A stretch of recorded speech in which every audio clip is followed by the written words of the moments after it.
रणभूमि सज चुकी है और डीडी डायलॉग में हम सब यहां पर मौजूद हैं खास पैनल के साथ। और आज हमारा जो विषय है वो है राजस्थान की सियासी रणभूमि, क्योंकि राजस्थान की सियासी रणभूमि अब सज चुकी है और 2 महीने बाद ये पता चल जाएगा कि राजस्थान पर किसका राज होगा। लेकिन राजस्थान का अपना एक इतिहास भी रहा है। इतिहास ये रहा है कि 1993 के बाद से कभी भी कोई पार्टी की सरकार यहां पर रिपीट नहीं हुई है। क्या राजस्थान का ये इतिहास बदलेगा या ये चुनावी टोटका जो है वो इस बार भी देखा जाएगा? और राजस्थान के इस रण में कौन किस पर है भारी, इस पर चर्चा करने के लिए हमारे साथ मंच पर मौजूद है खास मेहमानों का खास पैनल। हमारे साथ हैं अर्चना शर्मा, जो सामाजिक कल्याण बोर्ड की चेयरमैन है, कांग्रेस की वरिष्ठ नेता है, सोशल मीडिया पर बहुत सक्रिय रहती हैं। साथ ही हमारे साथ मौजूद हैं अरुण चतुर्वेदी, जो पूर्व प्रदेश बीजेपी अध्यक्ष हैं, राजस्थान सरकार में पूर्व मंत्री रह चुके हैं, धाकड़ नेता हैं बीजेपी के। इसके अलावा हमारे साथ मौजूद हैं राजेंद्र वोरा, जो वरिष्ठ पत्रकार हैं, दैनिक भास्कर से लेकर बीबीसी तक कई बड़े मीडिया हाउस में काफी लंबे समय का अनुभव रखते हैं और राजस्थान की राजनीति पर गहरी पकड़ रखते हैं। अर्चना जी, मेरा पहला सवाल आपसे है, क्योंकि आप सत्ता में हैं, आपकी पार्टी, तो सवाल मेरा आपसे यह है कि एक जो टोटका है राजस्थान की सियासत में, चुनावी सियासत में पिछले 30 साल का, कि जो है सरकार होती है वो रिपीट नहीं होती है, तो क्या ये टोटका इस बार टूटेगा? देखिए, टोटका क्या कहे, तो पूरी रवायत ही बदलने वाली है। अच्छा। और वो बदलने का कारण ये है कि इस बार जिस उद्देश्य को लेकर, या यूं कह सकते हैं जिस विजन के साथ हमने काम किया, उसमें जन सहभागिता बहुत बड़ा काम कर गई और बहुत सारी मुश्किलें सरकार ने सामना किया उसका। एक बार की तो सरकार गिराने की कवायद भी हुई, उसे विफल किया, कोविड काल आ गया। उसके बावजूद यदि आप मैंडेट के साथ न्याय करते हैं, और सिर्फ न्याय ही नहीं करते, मैनिफेस्टो से इतर जाकर के जनता की सेवा करते हैं और ऐसी बेहतरीन पॉलिसीज लेकर आते हैं जिसका इंटरनेशनल लेवल पर एक्नॉलेजमेंट होता है, तो फिर आपको समझना पड़ेगा कि इस बार रिवाज बदलेगा, इस बार रवायत बदली हुई है और इस बार हम फिर शासन में आएंगे। आपने देखा कि पहले जब हम पूर्ववर्ती शासनकाल के दौरान हम फ्री मेडिसिन स्कीम लाए थे, उस समय भी लोगों को विश्व पटल पर एक चेष्टा थी कि कैसे ऐसे राज्य में जिसकी टोपोग्राफी इतनी डिफिकल्ट है, वहां पर ये इंप्लीमेंट हो रहा है। और वो सिर्फ इंसानों के लिए नहीं, जानवरों के लिए भी हो गया। जो मूक दर्शक होते हैं, कह सकते बोल नहीं सकते, वोट भी नहीं देते, उनके लिए किया। उसका एक्नॉलेजमेंट इंटरनेशनल लेवल पे हुआ। अब तो चिरंजीवी स्वास्थ्य बीमा योजना ले आए और मैंने तो देखा है वो किसी से भेद नहीं करती योजना, कौन किस पार्टी, कौन किस विचारधारा का है। हमारा खुद का साक्षात्कार हॉस्पिटल्स में होता है, लोग इसका लाभ ले रहे हैं। बहुत सारे हमारे ऐसे सीनियर जर्नलिस्ट हैं जिन्होंने खुद ने उस पर आर्टिकल लिखा कि यदि चिरंजीवी स्वास्थ्य बीमा योजना नहीं होती तो शायद मेरे लिए इलाज करवाना मुश्किल होता। तो मैं समझती हूँ कि समग्र रूप से समाज को योजनाएं देना, सिर्फ देना ही नहीं, जुमले के रूप में नहीं देते, हम झुंझुना नहीं पकड़ाते, हम उसको धरातल पर उतारते हैं। और यही कारण है कि आज जनता का विश्वास हम पर बढ़ा है। किसानों से के वादे पूरे किए, इसके अलावा महिला सशक्तिकरण का काम किया। और ये जो योजना हम लेकर आए उसमें एक ऐसे वर्ग को टारगेट किया हमने जो खुद नहीं जानता कि उसको टारगेट करके उसके लिए पॉलिसी बनाई, वो है गिग इकोनॉमी का।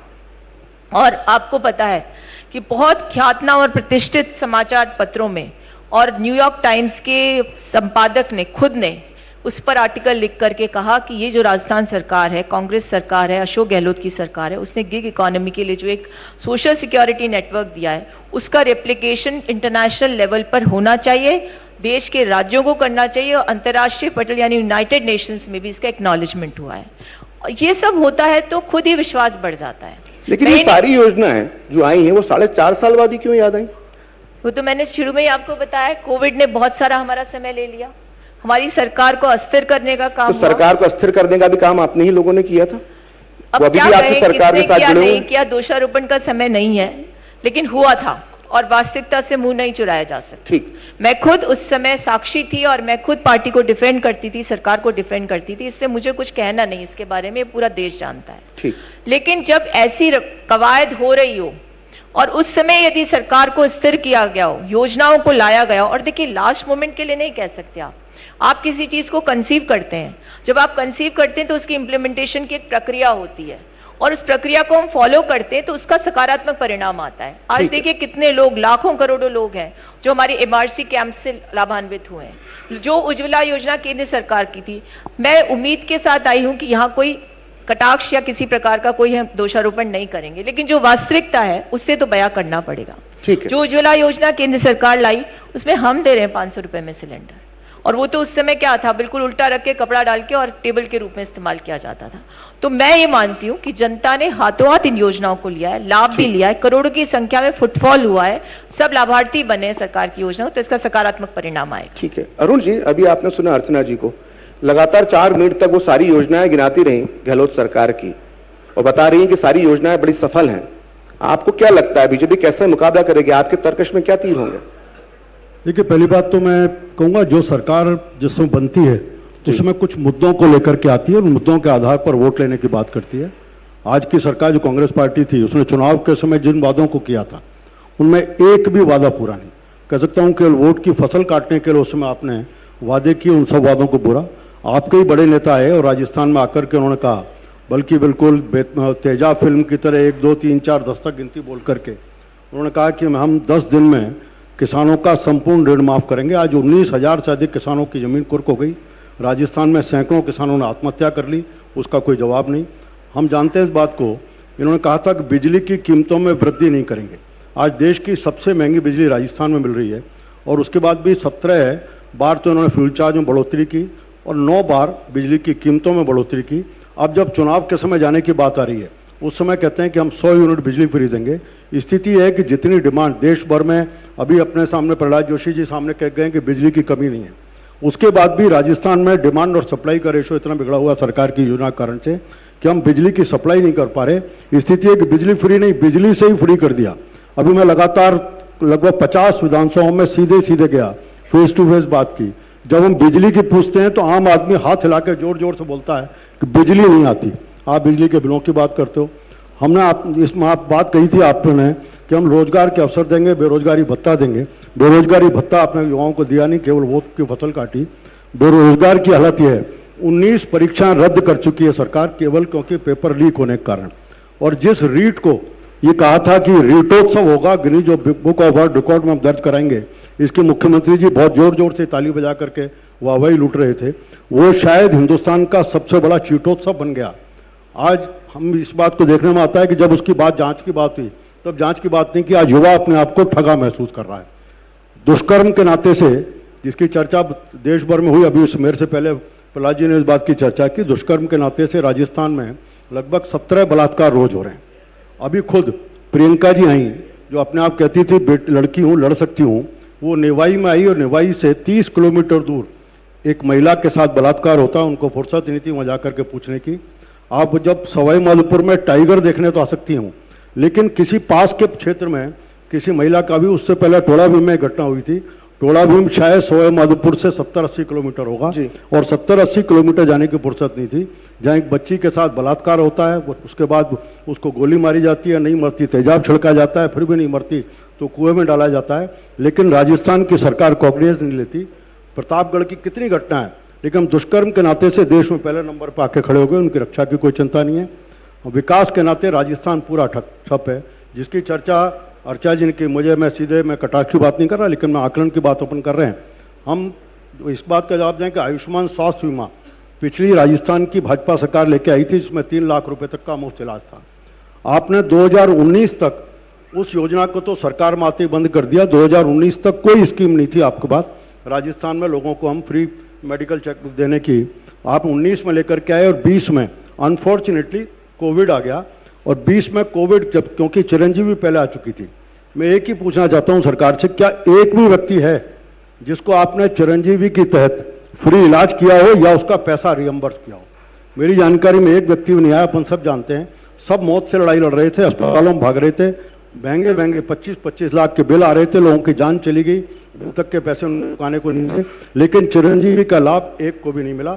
ये सारी स्थितियां हैं जिनका आम आदमी जवान जाना चाहता। आज हम बात कर बिजली की कीमत, मैंने बात किया। पानी की स्थिति है कि केंद्र सरकार 32,000 करोड़ रुपए दे रही है, उसके बाद भी हम पानी के पहुंचा नहीं सकते।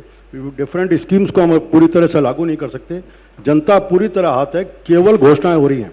भ्रष्टाचार चरम पर है इस सरकार में। खुद आम आदमी तो कहता ही है, सरकार के मंत्री कह चुके, रामनारायण मीणा इस सरकार के बड़े नेता हैं, वो कहते कि देश की सबसे भ्रष्ट सरकार है, नक से लेकर अक तक ये सरकार भ्रष्टाचार में डूबी है।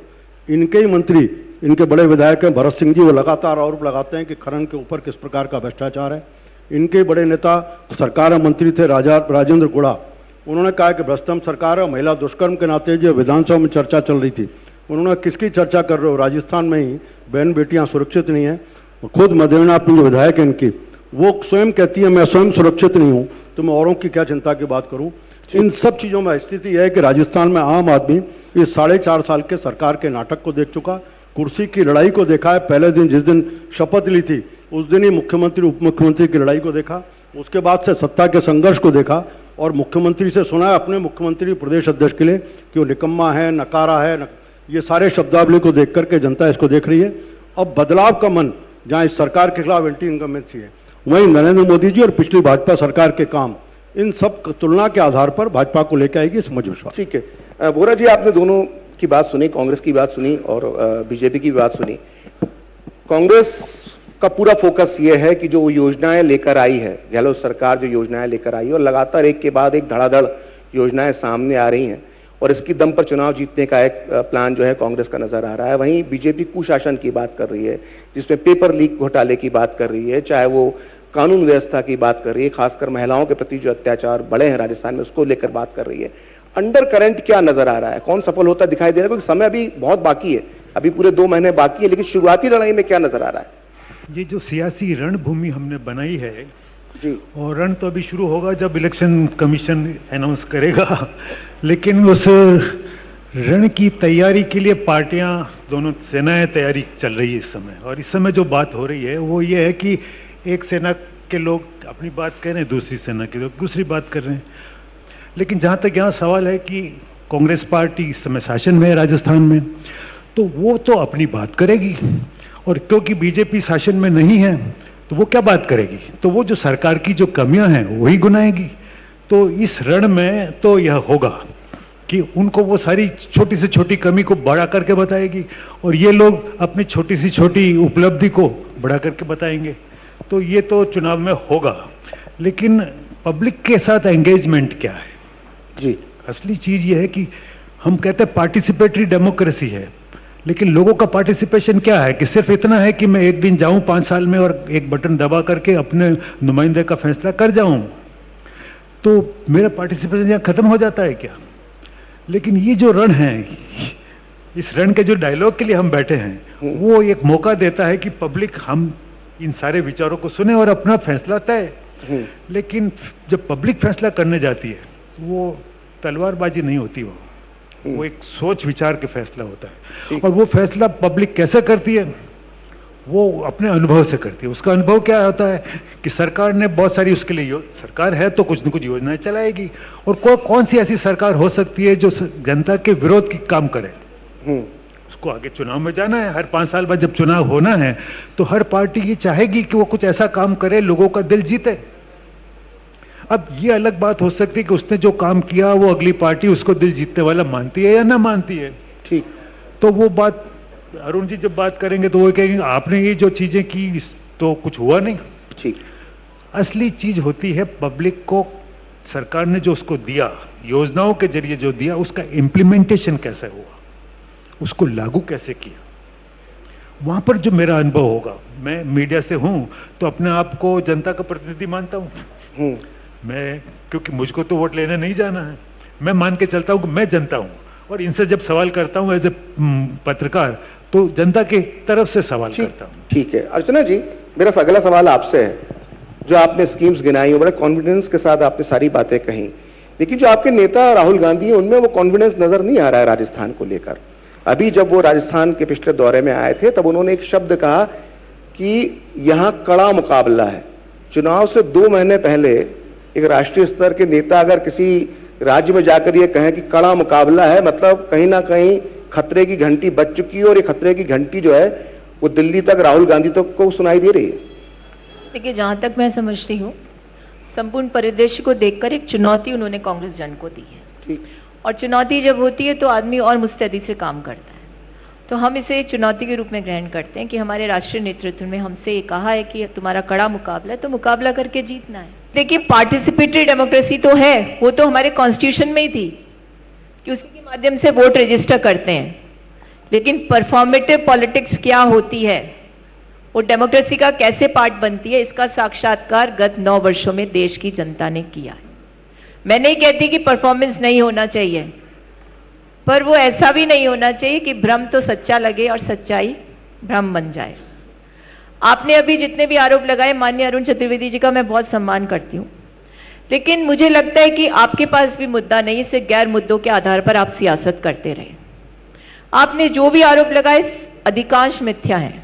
इसी प्रकार से जो एम्पैनल्ड हॉस्पिटल्स हैं चिरंजीवी में, वहां निःशुल्क इलाज हो रहा है।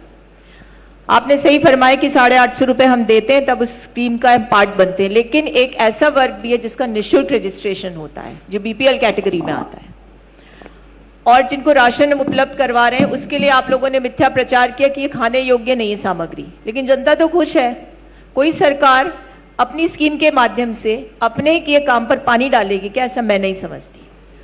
देखिए, मैं बिल्कुल ऑथेंटिक रूप से नहीं कह सकती, लेकिन मुझे भी अपुष्ट सूत्रों से, विशेषकर मीडिया के साथियों से जो आजकल बहुत ज्यादा नहीं बोलते, ना ज्यादा प्रश्न करते हैं, उनके माध्यम से पता चला कि शायद साल भर पहले गृह मंत्री राजस्थान आए थे किसी कार्यक्रम में, और भारतीय जनता पार्टी कार्यालय में उन्होंने कहा अपने कार्यकर्ताओं से कि भाई तुम्हें 3.5 साल में सरकार गिरोह और बचे, ये इसके अलावा कोई मुद्दा नहीं मिला क्या कांग्रेस सरकार के खिलाफ? और उसके बाद आपने कौन सी यात्रा निकाली? न जन जुड़ाव हुआ, न उसके साथ किसी प्रकार का कोई जागृति उत्पन्न हुई। लेकिन जब हमने एमआरसीपी कैंप्स लगाए, एमआरसी कैंप्स, तो मैं खुद जानती हूं, मुझे भी 1-2 जिलों की जिम्मेदारी दी गई, करोड़ों की संख्या में फुटफॉल हुआ, जनता विश्वास के साथ वहां आई और कोई भी निराश होकर नहीं गया। जो 10 गारंटी शुदा योजनाएं हमने दी, उसके लाभार्थी वो बने। तो ठीक है, आपने सारी योजनाएं गिनाई और आपने एक सुनी सुनाई बात बताई कि गृह मंत्री ने यह कहा था। आपने सारी योजनाएं बताई, ठीक है, उसमें से कुछ योजनाएं अच्छा भी काम कर रही होंगी, लेकिन एक मुख्य मुद्दा है, चूंकि आप महिला हैं और महिला अत्याचार जो राजस्थान का नाम जो आया है, जो राजस्थान का नाम लगातार खबरों में आता है, और इतना खबरों में आता है कि अगर एक क्राइम बेस्ड स्टोरी का एक चैनल शुरू किया जाए 24 घंटे का, तो सिर्फ राजस्थान से उसे इतनी दिन भर की खबरें मिल जाएंगी, किसी और राज्य की खबरें उससे दिखाने की जरूरत नहीं पड़ेगी। और आंकड़े इसकी गवाही देते हैं, कुछ आंकड़े मैं भी अपने साथ लेकर आया हूं। पिछले 4.5 साल में 10 लाख से ज्यादा अपराध राजस्थान में दर्ज किए गए, 7,500 हत्याएं हो चुकी हैं। 2021 के मुकाबले 2022 में 11.6% अपराध बढ़े। बलात्कार के मामले में 11.93% की बढ़ोतरी हुई है। हत्या के मामले में 21.73% की बढ़ोतरी हुई है। डकैती 33.33% बढ़ गया है। और आपके मंत्री कहते हैं कि राजस्थान के लोगों का गर्म खून होता है, इसलिए इस तरह की घटनाएं होती हैं। ये कैसे चलेगा? आपको क्या लगता है ये मुद्दा नहीं बनेगा? जनता के दिमाग में सब बातें नहीं होंगी? या अपराध घटित नहीं होता, ऐसा मैं नहीं कहूंगी। अपराध हर जगह घटित होता है, लेकिन अपराध पर कार्रवाई होना, महिलाओं में जागृति आना कि यदि हम थाने में जाएंगे तो हमारी एफआईआर रजिस्टर होगी और उस पर कार्रवाई होगी, ये विश्वास अशोक गहलोत सरकार ने यहां पैदा किया। आपको ध्यान है, थानागाजी की जब घटना हुई थी तो सियासत के तौर पर उसको मुद्दा बनाया गया। उसी दिन हमारे मुख्यमंत्री ने एसपी को नोडल एजेंसी बना दिया। महिला के प्रति घटित अपराध के लिए यदि थाने में एफआईआर दर्ज नहीं होती तो एसपी को एफआईआर दर्ज करनी होगी, पोर्टल क्रिएट किया गया। उसी का सकारात्मक परिणाम है कि महिलाएं अब डरती नहीं है। और जब आंकड़े कैसे बढ़ते, एफआईआर रजिस्टर्ड होती है तभी तो आंकड़े बढ़ते हैं। अब सुनिए मेरी बात, अभी आप तुलना कर लीजिए हाथरस की, उन्नाव की घटनाओं की। कम से कम ऐसे अपराधों पर पर्दा डालने का काम हम नहीं करते। ठीक है अरुण जी, जो तर्क दिया कि आजकल जो है राजस्थान की पुलिस जो है वो महिलाओं के जो अपराध होते हैं उनको एफआईआर दर्ज करती है, इसलिए आंकड़ा बढ़ गया, इस पर आप क्या कहेंगे? मैं 2-3 मामले बताऊंगा अर्चना जी को। 2019 में लोकसभा का चुनाव था, जिस थानागाजी की आपने घटना की चर्चा की है।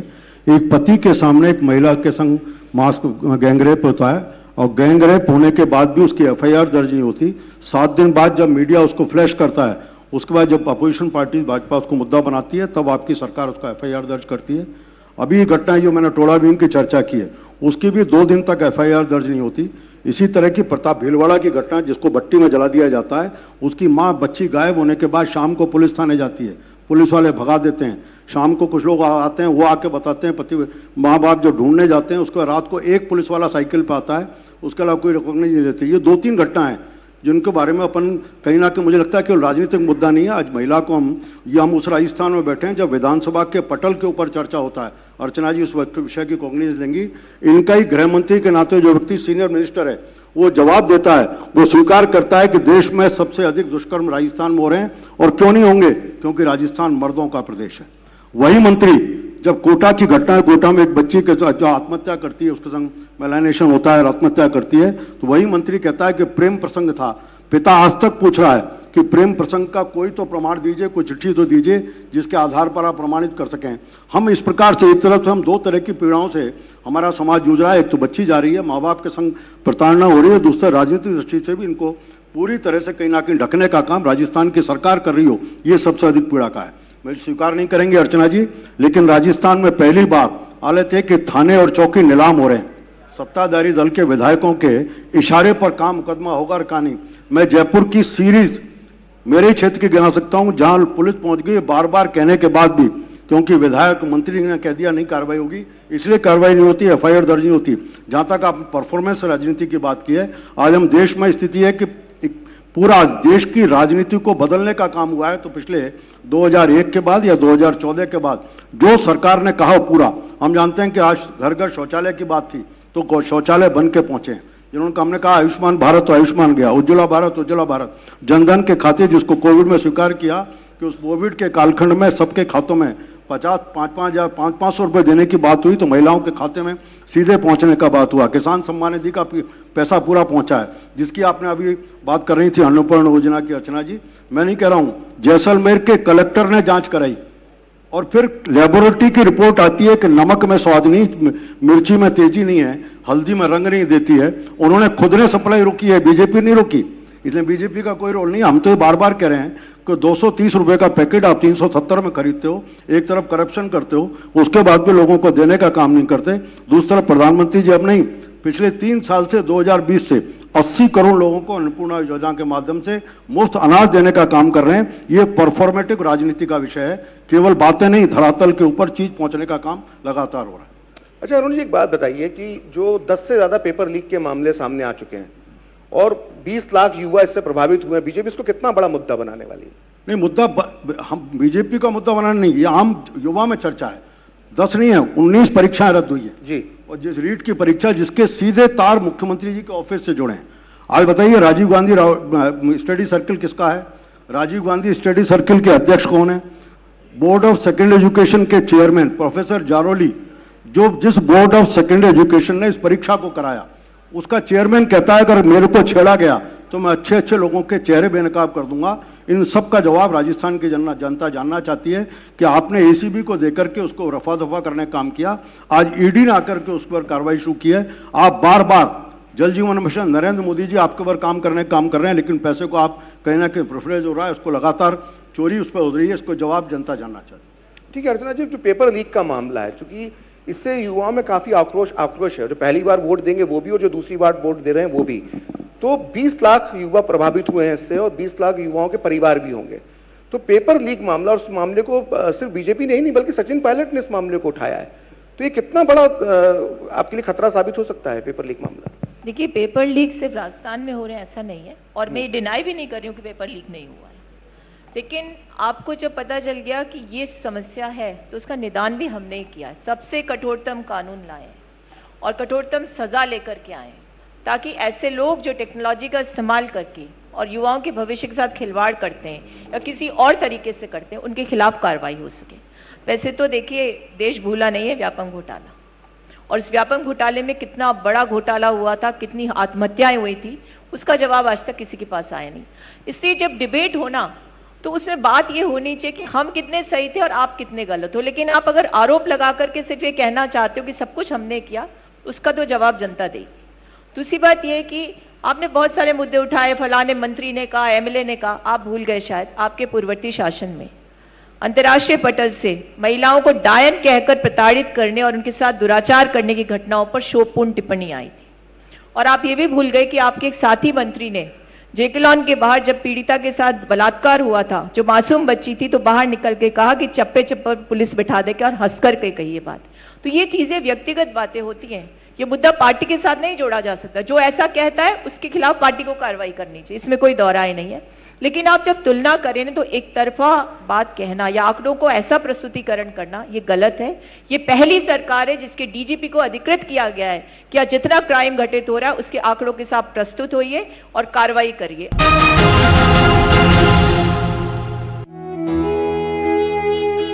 माननीय प्रधानमंत्री जी की अगुवाई में और देश के जाने माने लोगों के साथ स्वच्छता की इस मुहिम में योगदान करें। एक साथ मिलकर करते हैं साफ अपने गली और मोहल्ले को। पूजा घरों से लेकर विद्यालय तक, रेलवे स्टेशन से लेकर सड़कों तक अपनी धरोहरों का मान बढ़ाते हैं। कचरे से पर्यावरण को बचाते हैं, स्वच्छता से समृद्धि लाते हैं। 1 तारीख को अपने घर के आसपास होने वाले स्वच्छता के कार्यक्रमों की जानकारी और उसमें भाग लेने के लिए स्वच्छताहीसेवा.com पर जाएं और #स्वच्छ भारत के साथ अपने फोटो और वीडियोस अपलोड करें ताकि पूरा देश बने स्वच्छ। और यही तो होगी 2 अक्टूबर पर गांधी जी को हमारी सच्ची श्रद्धांजलि। 1 अक्टूबर को 1 घंटे के लिए सुबह 10 बजे से स्वच्छता के लिए करें श्रमदान। अर्जुन, एग्जाम्स में you made us really proud. अब आगे क्या सोचा है? पापा, मैंने IIT जाना है और इंजीनियर बनना है। थिंक IIT, थिंक विद्या मंदिर। शेयर मार्केट में इन्वेस्ट करें, गारंटीड रिटर्न से लाखों कमाएं। ये लिमिटेड ऑफर सिर्फ आपके लिए। नागिन की आंख में कैमरा फिट होता है। तुम भी क्या बकवास पे यकीन करती हो? आप भी तो वही कर रहे हो पापा। शेयर मार्केट में कोई गारंटीड रिटर्न्स का वादा नहीं कर सकता। ऐसा कोई मैसेज, मेल या एड दिखे तो समझिए गलत है। ऐसे स्कीम निवेशक के साथ धोखा है और कानूनन अपराध भी। कितनी बार तो समझाया आपको।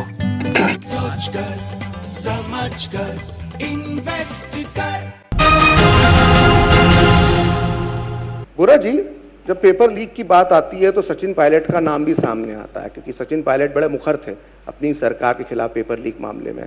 तो अगर हम गुटबाजी की तरफ जाएं, इस चर्चा को वहां पर लेकर जाएं, तो जो अभी कांग्रेस में दावा किया जा रहा है कि हम सब एक हैं और मिलकर ये चुनाव लड़ेंगे, जो पायलट गुट भी कह रहा है, गहलोत गुट भी कह रहा है, ये सिर्फ दिखावा है या अंदर में हकीकत में एकता स्थापित हो गई है? राजनीति में कोई एकता और झगड़ा तो, डेमोक्रेसी में तो मतभेद तो हो सकते हैं ना, पार्टी में भी हो सकते हैं। लेकिन ये बात सच है कि राजस्थान की कैबिनेट एक मत नहीं है। उनके हर मंत्री अपनी बात करता है और इस समय ऐसा लग रहा है कि जैसे सरकार बिखर गई है और कुल मिला के सारा काम जो है इस समय अशोक गहलोत के नाम पर हो रहा है।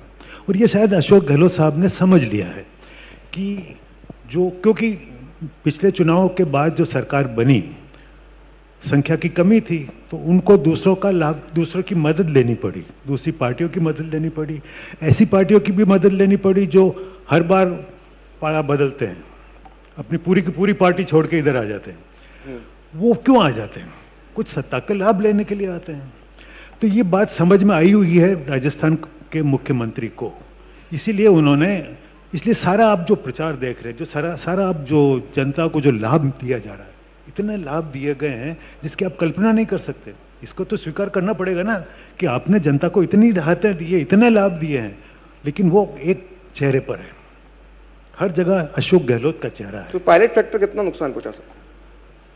पायलट साहब नाराज हैं, लेकिन वो बहुत चतुर है और ही इज प्लेइंग हिज, वो अपना जो व्यवहार है, व्यवहार कुशल है। मुख्यमंत्री इस सारे झंझट में कई बार आपा खो देते हैं, ऐसे ऐसे शब्द बोल देते हैं जो नहीं बोलने चाहिए थे, जो अशोक गहलोत के फितरत में नहीं है, वो भी बात कह देते हैं। निकम्मा और नाकारा शब्द की बात कर रहे हैं। निकम्मा नकारा कह दिया। लेकिन सचिन पायलट को मैं इस बात की दाद दूंगा कि इतना अपना अपमान झेलते हुए भी उन्होंने अपने पर संयम रखा। अभी जो सचिन पायलट को लेकर चर्चा हुई कि अपने अपमान को सहन कर कर भी वो संयत रहे, अभी जब राहुल गांधी राजस्थान के दौरे पर आए थे तो मीडिया में बड़ी चर्चा हुई सचिन पायलट के बॉडी लैंग्वेज को लेकर। वो गुमसुम से खड़े रहे, चेहरे पर मुस्कुराहट नहीं थी, भाषण भी दिया तो 2.25 मिनट का भाषण दिया। कांग्रेस में सब ठीक तो है ना? देखिए, अब ये बॉडी लैंग्वेज का आकलन तो आप ज्यादा बेहतर कर लेते हैं। तो हमारे यहाँ तो सब कुछ अच्छा है। अच्छा इसलिए कि जब मंच पे सब साथ आ जाएं और जिनसे आपको लग रहा था नहीं बोलने दिया जाएगा वो भी बोल रहे हैं। अब कल देखा ना आपने कि पूर्व मुख्यमंत्री बगल में बैठी थी, ना अभिवादन की स्वीकार्यता थी, ना उनको बोलने का अवसर दिया, और कहते हैं महिला वंदन कर रहे हैं। ये दुविधा है। इनकी पार्टी में न जाने कितने मुख्यमंत्री के दावेदार हो गए और न जाने कौन सा एकाई दिखाने का प्रयास कर रहे हैं। एक चलता है नॉर्थ, एक साउथ, एक ईस्ट और एक वेस्ट, और वो जो गाड़ी हाँकने का प्रयास कर रहे थे ना, कहीं जनता का जुड़ाव नहीं हुआ। मैं मानती हूं हमारे यहाँ ये मनमुटाव हुआ था, और आपने जो प्रश्न किया कि ऐसे शब्दों का उच्चारण भी हुआ, आपको ध्यान होगा मैं उस समय मोर्चे को संभाल रही थी जी। तब मैंने एक ही बात कही थी, वो हर व्यक्ति को आत्मसात करनी चाहिए कि परिवार का बड़ा जब देखता है कि कुछ ऐसा होने वाला है जो परिवार के लिए सुखद नहीं है, तो कई बार विचलन में शब्द निकल जाते हैं, और ये तभी होते हैं जब अपना होता है तो कहा जाता है, पराये से नहीं कहा जाता। इसलिए अगर आपके लिए मुद्दा है तो हो सकता है, लेकिन ये पार्टी का घर का मामला था जिसे समझाइश के आधार पर सुधार लिया गया है। दुविधा तो ये है कि कल जो हमने देखा वो तो बिखरी हुई भारतीय जनता पार्टी। ठीक है, जो आपने जो दुविधा की बात की वो दुविधा का जवाब मैं अरुण जी से ले लेता हूं। अरुण जी, जो कांग्रेस आरोप लगा रही है और आपने सुन भी लिया है कि वसुंधरा जी को जो है इस बार वो उस तरह की जिम्मेदारियां नहीं मिली जो हमेशा 2003 से वो संभालती आ रही हैं। पहली बात तो अर्चना जी ने, आपकी पार्टी में भी गुटबाजी हावी हो गई है? पहले तो अर्चना जी ने कहा कि मंच पे साथ आ गए तो उसको हम स्वीकार्यता माननी चाहिए कि सब एक साथ हैं। मैं उसको कहूंगा कि मैं आपकी बात को इससे इशू कर रहा हूं। मैं वही बात में देख रहा हूं कि हमारे यहां तो कम से कम इतने लोग योग्य तो हैं कि मुख्यमंत्री के नाते पार्टी किसी को बना सकती है। आपके यहां तो किसी ने कहा कि मेरे को हक मिलना चाहिए, तो आपने उसको सैक कर दिया, उसके लिए कहा नकारा है, निकम्मा है, सब कुछ कहा। और दूसरा एक व्यक्ति जिसको विधायक के नाते उसका अधिकार था कि मैं सदन के पटल के ऊपर कोई डॉक्यूमेंट रखना चाहता हूं, जिस विधायक के पास अधिकार होता है, उस व्यक्ति को पहले तो उसने कहा कि महिला दुष्कर्म के नाते राजस्थान देश में अव्वल है, ये कहते ही आपने सस्पेंड कर दिया। और जब पटल पर रखना चाहता था तो आपने पार्टी से निकाल दिया, उसके संग मार पिटाई की। ये तो सहिष्णुता की परिभाषा कहां से शुरू होगी, ये तो कांग्रेस पार्टी बताएगी कि हम कितने लोकतांत्रिक हैं और कितनी बात करते हैं। जहां तक पिछली बार मेरे से पहले के अर्चना जी थी नहीं, मेरे से पहले प्रहलाद जोशी जी, वसुंधरा जी के इस विषय को लेकर के विस्तृत जवाब सबके बीच में देखे गए हैं। पार्टी ने प्रधानमंत्री जी की सभाओं का एक प्रोटोकॉल बनाया हुआ है, और उसमें उनसे पहले केवल प्रदेश अध्यक्ष बोलते हैं, उसके अलावा कोई नहीं बोलते। उससे पहले जितने वक्ता होते हैं उनको पहले बोलने की बात होती है। उसी प्रोटोकॉल में कल सीपी जोशी जी बोले थे। जहां तक महिला आरक्षण की, महिला को सम्मान वंदन की आप बात कर रहे हैं, ये महिला वंदन देने वाली पहली नरेंद्र मोदी की सरकार है। आपको ध्यान है कि आपकी सरकार ने कभी इस विषय में प्रयास नहीं किया। पहली बार कोई बिल लेकर के आए तो देवगौड़ा जी लेकर के आए, उसको आपने पारित नहीं होने दिया। मनमोहन सिंह जी लाए तो सदन की टेबलों पर चढ़ करके किस किस प्रकार के शब्दों का इस्तेमाल हुआ और उस ड्राफ्ट को कैसे फाड़ करके तो हवाई जहाज बना करके उड़ाया गया, ये सारे देश ने देखा है। कल एक खबर राजस्थान के पड़ोसी राज्य मध्य प्रदेश से आई है। 7 सांसदों को टिकट दे दिया गया है, 3 केंद्रीय मंत्रियों को टिकट दे दिया गया है अरुण जी, और एक वरिष्ठ पार्टी के जो महासचिव है उनको विधानसभा का टिकट दे दिया गया है। क्या ये राजस्थान में भी देखने को मिल सकता है, क्योंकि आप संगठन से जुड़े व्यक्ति हैं? नहीं, मैं ये तो नहीं कह सकता किसको मिलेगा, जब तक पार्लियामेंट्री बोर्ड तय नहीं करता, अभी इस बारे में कोई अधिकृत रूप से नहीं बोल सकता। लेकिन तय बात है कि भारतीय जनता पार्टी अपने कार्यकर्ताओं को टिकट देगी, और टिकट देते समय वो किस दायित्व पर है, किस स्तर पर काम कर रहा है, मंडल पर काम कर रहा है, राष्ट्रीय स्तर पर काम कर रहा है, ये महत्वपूर्ण नहीं होता। पार्टी के प्रति निष्ठा और उसकी जीतने की संभावना, इन 2 चीजों को देख करके। लेकिन मैं पूछना चाह रहा हूं कि ये जो इस तरह के फैसला जो लिया गया, चौंकाने वाला फैसला, अगर ये राजस्थान में लिया जाता है तो क्या इसका लाभ मिलता है? नहीं, आप देखेंगे तो ऐसे फैसले तो पहले भी हो चुके हैं कई बार, ये पहली बार नहीं हुआ भारतीय जनता पार्टी ने इस तरह का फैसला किया है। आप याद करिए, अटल जी की सरकार में भारतीय जनता पार्टी तय करती है कि प्रमोद महाजन मंत्री थे, उनको हटा करके महामंत्री के पद पर संगठन में लाया जाएगा। ये देश में कहीं नहीं। मैं केंद्रीय मंत्रियों को इस तरह से एक राज्य में चुनाव लड़वाने मैं उसी की बात कर रहा हूं। मैंने इससे बना उसका एक्सट्रीम उदाहरण दिया लाने का। इसलिए भारतीय जनता पार्टी कार्यकर्ता के आधार पर, विनेबिलिटी के आधार पर, उसकी निष्ठा के आधार पर इन सब चीजों को तय करें। ठीक है।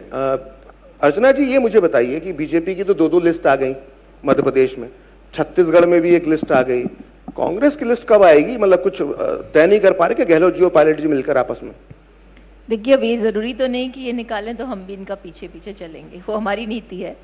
लेकिन इनकी नीति में परिवर्तन इसलिए हुआ ऐसा मैं समझती हूँ, और मैं ही नहीं समझती हूँ, आप जैसे सुधी मीडिया के साथियों ने समझाया हमें आर्टिकल्स के माध्यम से, कि इनका आधार इन तीनों राज्यों में थोड़ा खिसक गया है। जब आधार खिसकता है तो आप वो चेहरे विलुप्त करना चाहते हैं जिनके आधार पर आप जीत नहीं सकते, तो आप नई मोहरों को खड़ा करना चाहते हैं। और यही कारण है कि ये उन सीट्स को डिक्लेयर करें जिन्हें हार्डकोर रूप से देखा जा रहा है कि वहां ये जीत नहीं सकते। और ये सारी स्थितियां इसलिए होती जा रही हैं क्योंकि भारतीय जनता पार्टी का, देखिए, मैं नहीं कहती कि किसी सरकार की एंटी इनकम्बेंसी नहीं, तो इधर टेन्योर बहुत होते हैं।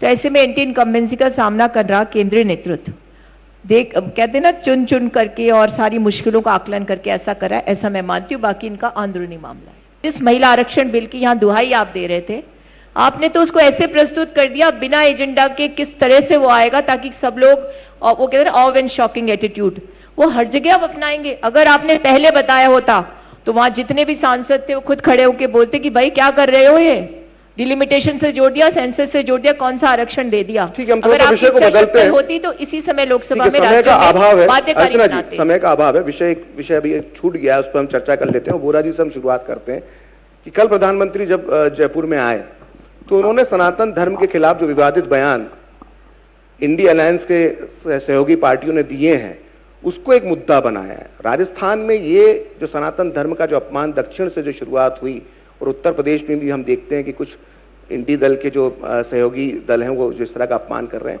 उसका असर राजस्थान के चुनावों में कितना देखने को मिलेगा? देखिए, पूरे हिंदुस्तान में ये पोलराइजेशन तो हो चुका है कि एक, और बीजेपी ने ये पोलराइजेशन करने में सफल रही है कि एक बहुमत है, बहुसंख्यक जो लोग हैं वो अपने आप को सनातनी समझते हैं, और ये बात लोगों के दिमाग में बैठा दी गई है कि आप सनातन के सारे लोग खिलाफ हैं। हमारी बीजेपी की खिलाफत सनातन की खिलाफत है। अब ये सनातन नहीं, ये ऐसा जो बयान जो थे वो बयान साफ बता रहे थे कि सीधे सनातन धर्म पे वो हमला किया गया। अब सनातन धर्म है या नहीं, खैर ये तो अलग डिबेट की बात है, लेकिन ये बात सच है कि हिंदुस्तान का मतदाता इसमें ध्रुवीकरण में जा चुका है, जो राजस्थान में भी शामिल है। लेकिन चुनाव में ये चीज ऑब्वियसली नहीं होती है। जनता जब वोट करने जाती है तो ये नहीं सोच के जाती है कि इसने क्योंकि सनातन के खिलाफ ऐसा बोला इसलिए मैं वोट दूंगा। ऐसे लोग भी होंगे, परसेंटेज होगा ऐसा, तो दूसरी तरफ दूसरा परसेंटेज भी होगा। आइडियोलॉजी के आधार पर जो परसेंटेज होते हैं वो तो होते हैं, लेकिन लोग जो वोट देने जाते हैं तब वो उनके जहन में क्या होता है, वो क्या माहौल होता है, ठीक, जिसमें पार्टियां कोशिश करती कि ये सारा ऐसा माहौल बनाए कि बहुत सारी चीजें एक साथ उसके दिमाग में रहे जब वो वोट देने जाए, और एक फैसला ले और ये कहे कि ये मेरे साथ जा सकता है। एक चीज राजस्थान में जो हो रही है पिछले कई वर्षों से, वो ये है कि एंटी इनकम्बेंसी, जो भी शासन में होता है जनता उसके खिलाफ जाती है। अभी बजरंग दल ने आरोप लगाया है कि जो गणेश उत्सव में जो है समारोह यात्राएं निकालने की अनुमति नहीं मिलती है, जबकि मुहर्रम में मिल जाती है। इस तरह के आरोप लगाए जा रहे हैं। क्या ये तुष्टीकरण हो रहा है या बीजेपी उसको हवा दे रही है? नहीं, स्पष्ट रूप से देखिए ना, करौली में कोई यात्रा निकलती है, रामनवमी की यात्रा है, यात्रा शांतिपूर्ण निकलती है, और जब एक गली में घुसती है, एक उपासना पद्धति के पास पहुंचती है तो ऊपर से पथराव किया जाता है। पुलिस का एसएचओ खुद एफआईआर लॉन्च करा रहा है। वो कहता है शांतिपूर्ण जुलूस था, कोई प्रोवोकेटिव नारे नहीं थे, कुछ नहीं था, और उसके बाद भी पथराव हुआ और कार्रवाई नहीं हुई। वो मुख्य मुलजिम आज तक नहीं पकड़ा जाता। हम कन्हैयालाल के मुलजिम को राजस्थान की पुलिस नहीं पकड़ती, उनको 2 लोग पकड़े जाते हैं, उनको अब राजस्थान की सरकार 1 साल बाद कहती है कि हम चतुर्श्रेणी कर्मचारी का आपको नौकरी देने का काम करेंगे। हमने सबने देखा कि पीएफआई को कोटा में रैली करने की अनुमति इसी कांग्रेस सरकार के समय मिलती है। अपन सब जानते हैं कि थानागाजी में, अपने राजगढ़ में शिवलिंग को जेसीबी से तोड़ करके निकाला जाता है। ये सारी घटना, अब हम एक तरफ तो यहाँ जब आपके कावड़ यात्रा निकलेंगी तो डीजे के ऊपर प्रतिबंध है, और किसी का निकलेगा तो डीजे बच सकता है। जब दिवाली का अवसर आएगा तो हमें कहीं लट्टू नहीं मिलते हैं, बिजली के बल्ब नहीं मिलते, और वहीं जब ईद का अवसर आता है तो पूरे जो आपके चौड़ा जौहरी बाजार को जगमग कर दिया जाता है। अब ये स्पष्ट रूप से जनता को सोचने को विवश करता है कि आप भारत में रहकर के 2 तरह की बातें कर सकते हो क्या? आप, हम अल्पसंख्यक बहुसंख्यक की बात नहीं करते, लेकिन कहीं समानता की बात तो करोगे। एक कानून एक के लिए कुछ और होगा और दूसरे के लिए कुछ होगा। मुझे लगता है कुछ दर्शक भी सवाल पूछना चाहते होंगे। दोनों से मेरा एक छोटा एक क्वेश्चन है। पहले अर्चना जी से कि अभी बजट के अंदर ऑर्गेनिक मार्ट, जैविक बाजार बजट में लिया था, और हम हजारों लाखों किसान हैं वो जैविक खेती कर रहे हैं, और ये सब लोग जैविक उत्पाद खरीदना भी चाहते हैं। वो जैविक मार्ट जयपुर में कब बनेगा? अभी भी टाइम है, आप ऊपर तक बात पहुंचाइए, जैविक मार्ट को बनवा दीजिए। दूसरा एक क्वेश्चन चतुर्वेदी जी से है। माननीय प्रधानमंत्री जी ने 18 में सेक्स सॉर्टेड सीमन देसी गायों के लगाने की परमिशन दी, उनका बहुत बहुत धन्यवाद। लेकिन हम गांव ढाणी तक अभी तक सॉर्टेड सीमन नहीं पहुंचा है, तो मेरा आपसे निवेदन है कि दिल्ली तक ये बात पहुंचाएं और आपका जो चुनाव घोषणा पत्र हो तो कृपया इसमें भी डालें, तो इससे क्या है देसी गाय भी बचेंगी, किसानों की इनकम 4 गुना नहीं 8 गुना तक होगी। आपको ध्यान होगा कि केंद्रीय बजट में भी ऑर्गेनिक खेती के बारे में बहुत बड़ी बात हुई, लेकिन एलोकेशन शून्य। लेकिन हमारी सरकार ने इच्छा शक्ति व्यक्त की, हम इसे पूरा करेंगे। आपका सुझाव अच्छा है, मैं सुझाव पहुंचाऊंगा। यहाँ तक इम्प्लीमेंटेशन की बात है, केंद्र सरकार के द्वारा और राज्यों के द्वारा इम्प्लीमेंटेशन का विषय है। और मैं एक नहीं, ऐसे कई उदाहरण हैं जो केंद्र सरकार ने अपना बजट दिया और राजस्थान की सरकार उनको पूरी तरह से पालना नहीं कर रही। इसको इंश्योर करेंगे। उसका एक तरीका है, राजस्थान में बदलाव हो, भाजपा की सरकार बने, तो जो केंद्र ने कहा है उसको 100% नीचे तक आश्वस्त करने का काम। जब भी महंगाई की बात होती है, जब बेरोजगार की बात होती है, तो कांग्रेस सरकार है वो केंद्र सरकार की ओर इशारा करती है कि केंद्र सरकार जो है महंगाई लाती है, केंद्र सरकार की वजह से बेरोजगारी है। जबकि रोजगार देने का काम राज्य सरकार का है, टैक्स लगाने का काम राज्य सरकार का है। जब राजस्थान में पेट्रोल की रेटें ज्यादा होगी तो फिर महंगाई कैसे कम हो सकती है? और जब बात करते हैं तो उदाहरण देते हैं कि मध्य प्रदेश में बीजेपी की सरकार है, वहां पे भी तो पेट्रोल की रेट ज्यादा है। अरे भाई वहां क्यों देखते हो आप? हरियाणा को देखो, पंजाब को देखो, दिल्ली को देखो, यूपी को देखो। तो ये जो इस तरह की जो अपनी जिम्मेदारी से मुंह मोड़ना, ये ठीक नहीं है। जनता इसको बहुत तरीके से और बहुत गहरे तरीके से वास करती है। खाली चुनाव के टाइम पे जनता को प्रलोभन देके आप चाहें कि चुनाव में जो है जनता हमारे साथ हो जाएगी, ये संभव नहीं हो सकता। जनता 5 साल के कार्यकाल को देखती है। धन्यवाद। अर्चना जी, एक के बाद इतने बम फोड़ दिए इन्होंने। सरकार में रहने के ये नुकसान भी होते हैं, सवाल इसलिए ज्यादा पूछे जाते हैं।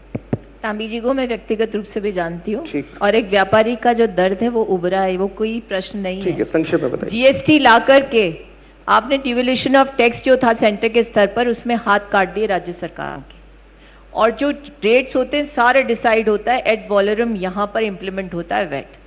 तो मेरा ये मानना है उसको आप कहिए केंद्र सरकार से जीएसटी के अधीन ले आए पेट्रोल डीजल को, सारी समस्या का निदान हो जाएगा। तांबी जी ने जो विषय रखा उसमें पहली चीज तो जो आपने कहा, मैं केवल इतना कहना चाहूंगा अर्चना जी को, आज देश में सबसे बड़ी महंगाई, भी कुछ दिन पहले इन्फ्लेशन इंडेक्स आया है, उसमें 8.6% के नाते से राजस्थान देश का सबसे महंगा राज्य है। और उसमें भी अगर हम राजस्थान में वैट को कम कर देते तो शायद देश का इंडेक्स भी कम हो जाता और राजस्थान का इंडेक्स भी कम हो जाता। मैं सर ये पूछना चाह रही हूँ, जब भी कोई सरकार आती है हम लोग हर सरकार से बात करते हैं कि कपल शेल्टर होम हमारे राजस्थान में है ही नहीं है, भारत में भी सिर्फ हरियाणा में है। क्योंकि जो कपल शेल्टर होम है वो प्रोटेक्शन के लिए काम करता है, जो भी अपने पसंद से शादी करता है ये करके आते हैं, क्योंकि उसके बिना या तो ऑनर किलिंग कर दी जाती है, उनको कोई प्रोटेक्शन नहीं होता। तो ये दोनों सर जो कपल शेल्टर होम है ये बनना चाहिए, दोनों सरकार से बोल रही हूं मैं। अच्छा सुझाव इसका एग्जाम।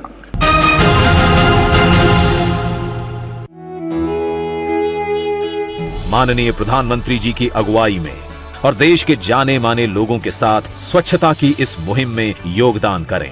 एक साथ मिलकर करते हैं साफ अपने गली और मोहल्ले को।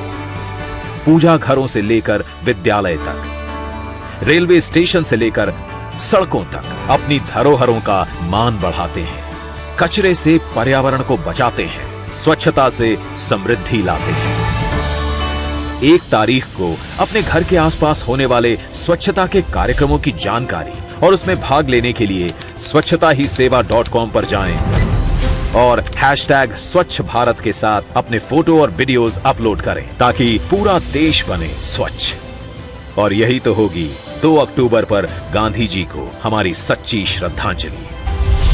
1 अक्टूबर को 1 घंटे के लिए सुबह 10 बजे से स्वच्छता के लिए करें श्रमदान।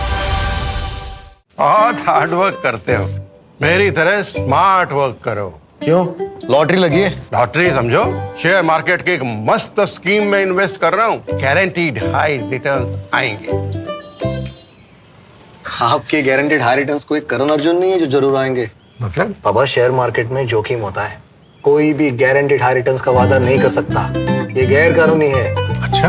हाँ। सोच कर समझ कर इन्वेस्ट कर। युवा बेरोजगारी से और नशे की लत से अभी जूझ रहा है, और साथ में सर कई प्रकार की उसके समस्या भी है। शिक्षा की बात जहां तक सरकार नहीं कर पाती युवाओं के लिए, और अनुप्रति जैसी योजनाएं लागू करती है, स्मार्टफोन देने वाली योजनाएं लागू करती है, तो अनुप्रति और स्मार्टफोन की योजनाओं को जोड़कर युवाओं को लाभ पहुंचाने का काम क्यों नहीं करती। और छात्रवृत्ति की बात करती है, छात्रवृत्ति युवाओं की 2-2 साल तक नहीं आती स्टडी में। तो शिक्षा में, और शिक्षा का बेसिकली मेरा सवाल है कि युवाओं की शिक्षा के लिए दोनों सरकारें क्या कर पाएगी। अनुकृति योजना कही, अनुकृति योजना तो हम लेके आए थे और उसके माध्यम से ही आगे कोई और पढ़ाई के लिए हम ज्यादा सुविधा दे सके विद्यार्थियों को, उस चीज को लेकर। दूसरी बात, आपने जो छात्रवृत्ति की 2 साल तक नहीं आती, याद करिए 2013 में भारतीय जनता पार्टी की सरकार थी, विभाग मेरे पास ही है। अब समाज कल्याण बोर्ड अर्चना जी देख रही हैं, सीधा विभाग तो नहीं है उनके पास, लेकिन समाज कल्याण हो। आप याद करिए 2009 की पेंडेंसी थी, 13 तक की छात्रवृत्ति नहीं मिली थी।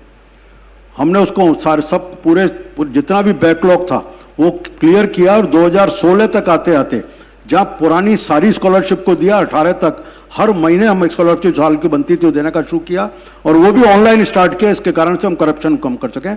ये 2018 के बाद की प्रॉब्लम है, मैं आपकी बात स्वीकार करता हूं। अगर मौका मिलता है, जो मुझे विश्वास है मिलेगा, तो 2013 में जिस सिस्टम को लेकर आए थे, आपकी स्कॉलरशिप रेगुलर डिस्बर्स हो, इसको पूरा श्योर करें। ये भी और पेंशन, दोनों चीजों को हमने ऑनलाइन किया था। पेंशन भी रेगुलर दे रहे थे, वो भी रेगुलर हुई है। अर्चना जी, वैसे लंबा विषय होगा। अभी 41 लाख की मुख्यमंत्री जी ने बात की, राजस्थान में 93 लाख पेंशन होल्डर्स हैं, और मुख्यमंत्री जी ने अभी एक कार्यक्रम करके बहुत जोर से ढोल बजाए थे, 41 लाख लोगों को दे रहे हैं। तो 43-53 लाख को क्यों रोका, इसका जवाब नहीं दिया वहां। ठीक है, मतलब अभी घोषणा पत्र जारी नहीं हुआ है, लेकिन घोषणाओं का सिलसिला आपने इसी मंच से शुरू कर दिया। हमने जो कर चुके उसके ठीक है, ठीक है। तो हम इस चर्चा को यहीं विराम देंगे। पूरा जी, अर्चना जी, अरुण जी, आप सभी का बहुत बहुत धन्यवाद इस चर्चा में हिस्सा लेने के लिए।